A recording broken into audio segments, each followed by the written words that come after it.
रहस्यमय हवेली, आखिरी क्या था उस हवेली का राज, आइए जानते हैं। रात के 12 बज चुके थे। तनवीर इलाहाबाद से कानपुर पहुंचा। रोडवेज की बस से उसके बस से उतरते ही एक अधेड़ उम्र का आदमी उसकी ओर हाथ बढ़ाकर बैग को थामते ही बोला, कहाँ चलेंगे बाबूजी? मैं रिक्शे वाला हूँ। दूसरे हाथ से रिक्शे की ओर इशारा करते हुए उसकी आवाज़ से ऐसा प्रतीत हो रहा था मानो दिसंबर की ठंड और भूख ने उसके गले को बैठा दिया हो।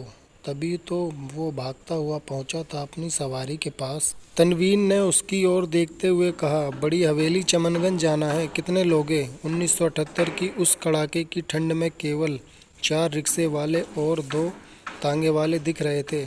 हर जगह कोहरे ने चादर चढ़ा रखी थी। रिक्शे वाले ने कहा, 10 रुपये दे दीजिएगा, ठंड भी तो है सरकार। तनवीर ने रिक्शे की तरफ चलते हुए कहा, ठीक है चलो। रिक्शे पर सवार होते ही तनवीर ने अपने जैकेट से सिगरेट का पैकेट निकाला। एक सिगरेट उसमें से निकला और पैकेट वापस जैकेट की जेब में रख दिया। उसी जेब में लाइटर निकाला और सिगरेट जलाई। एक लंबा सा कश लगाकर अंदर खींचा और राहत की सांसों साथ सिगरेट का धुआं बाहर छोड़ा। उसका चेहरा तनाव रहित लग रहा था। उसने रिक्शे वाले से पूछा, रात भर रिक्शा चलाते हो क्या? परिवार नहीं है क्या? शहर में है? रिक्शे वाले ने जवाब दिया, नहीं बाबूजी, 2 बजे तक चलाएंगे, फिर कमरे पर जाकर आराम करेंगे। सुबह 9 बजे से मिल में काम करते हैं, यही पास के गांव के हैं, इसलिए परिवार नहीं रखा शहर में। अरे वाह, तुम तो काफ़ी मेहनती मालूम पड़ते हो। कितना पढ़े लिखे हो? तजवीन ने उसकी ओर देखते हुए पूछा। मैट्रिक पास है बाबूजी, रिक्शे वाले ने जवाब दिया। सिगरेट का आखिरी कश खत्म होते ही चमनगंज पहुंच गया था तनवीर। रिक्शे वाले ने हवेली के पास रिक्शा रोकते ही कहा, लीजिए पहुंच गए बाबूजी, बड़ी हवेली। तनवीर ने अपनी जेब से बटुआ निकाला, उसमें से 10 रुपये का नोट रिक्शे वाले को दिया।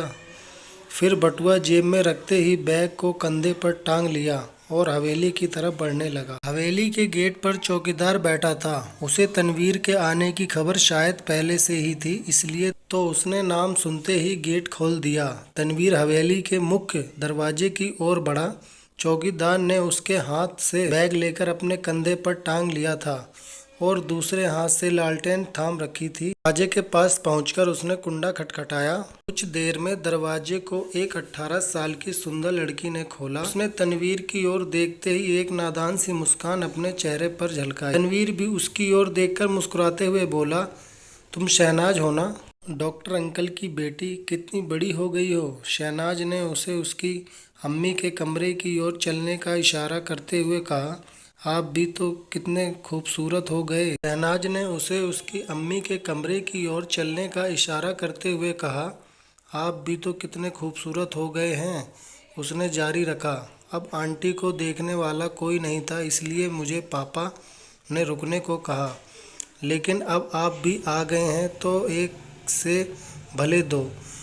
उसने तनवीर की अम्मी के कमरे का दरवाज़ा खोला। उसकी अम्मी रजाई के अंदर लिपटी पड़ी थी। उन्हें अल्जाइमर नाम का दिमागी रोगी हुआ था। उनकी हालात ज़्यादा नाजुक थी, इसलिए तनवीर को तुरंत बुलवाया गया था। तनवीर नवाबों के परिवार से ताल्लुक़ रखता था और पढ़ाई करने के लिए इलाहाबाद यूनिवर्सिटी में दाखिला दिलवाया गया था। उसके वालिद ने गुजरने से पहले सब कुछ उसके नाम पहले ही कर दिया था, क्योंकि वह अपनी बेगम की तबीयत के बारे में जानते थे। यूँ तो तनवीर की अम्मी लखनऊ की हवेली में रहा करती थी, लेकिन तनवीर ने शहनाज से अपनी अम्मी की सारी जानकारी ली। क्योंकि वह सो रही थी, इसलिए उसने जगाना सही नहीं समझा। शहनाज ने तनवीर को उसके कमरे की ओर ले जाते हुए कहा, तुम इस हवेली में पहली बार आए हो ना, इसलिए तुम्हें बता रही हूँ, नीचे बेसमेंट में कभी मत जाना। सब कहते हैं उसमें एक रूह रहती है। तुम्हारी अम्मी को भी यहाँ नहीं आना चाहिए था। यहाँ आते ही उनकी तबीयत ज़्यादा खराब हो गई। तुम भी ना बच्चों जैसी बातें करती हो शहनाज। आज के ज़माने में कहीं कोई मानेगा इन सब बातों को? अच्छा ये बताओ, तुम्हें कितनी बार पकड़ा उस रूह ने? तनवीर ने मुस्कुराते हुए पूछा। मजाल है मेरे सामने कोई रूह आ जाए।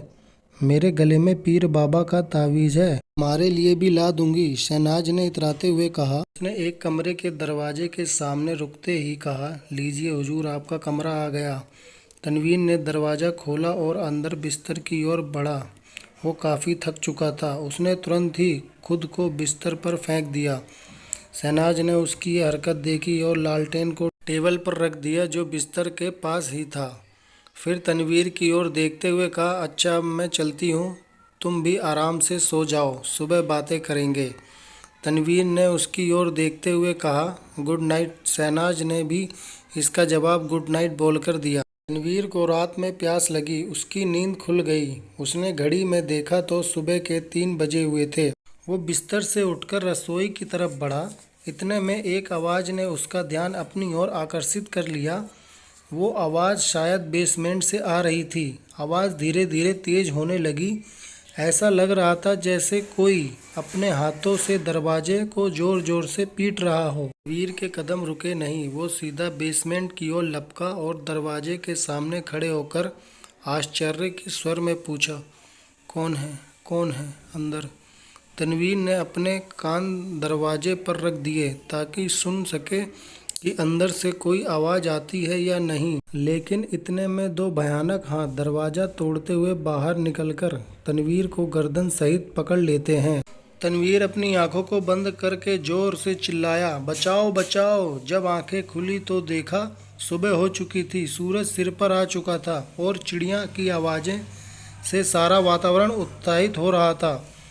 अगली सुबह तनवीर अपने बिस्तर से उठकर फ्रेश होने के बाद सीधा डाइनिंग टेबल पर जा पहुंचा। शहनाज पहले से ही वहां मौजूद थी और जूस पी रही थी। तनवीर ने उससे भूमिका बांधते हुए पूछा, अच्छा कल जो तुम उस बेसमेंट वाली रूम के बारे में बात कर रही थी, इसका और कोई भी चश्मिद गवाह है या ये तुम्हारे ही दिमाग की उपज है? मैं क्या लगता है, मैं क्या कोई पागल हूँ जो अपने से भूत आया चिल्लाऊंगी? सिर्फ मैं ही नहीं, और भी गवाह हैं जिन्होंने ये दावा किया है कि उन्होंने रूह को देखा है। शहनाज ने काफ़ी आत्मनिर्भरता से जवाब दिया, तो ठीक है, आज इस रहस्य को भी और नज़दीक से जानने का मौका मिलेगा। पहले ज़रा नाश्ता करके अम्मी से मुलाकात कर लूँ, फिर हम दोनों मिलकर इस मसले का तहकीकात करेंगे। तीन ने काफ़ी उत्साहित होकर कहा, निहारिका ओ निहारिका, ज़रा नवाब साहब के लिए नाश्ता लगाना। शहनाज ने पुकारते ही तनवीर की तरफ देखकर आंख मार दी। तनवीर भी अपनी मुस्कान न रोक पाया। वो उस शख्स को देखने के लिए उत्साहित था जिसका शहनाज ने नाम पुकारा था। निहारिका वह नाम सुनते के गुजरने के बाद कानपुर की बड़ी हवेली में रहने लगी थी। लगता है जरूर किसी अप्सरा का होगा, तनवीर के मन ही मन सोचा और मुस्कुराने लगा।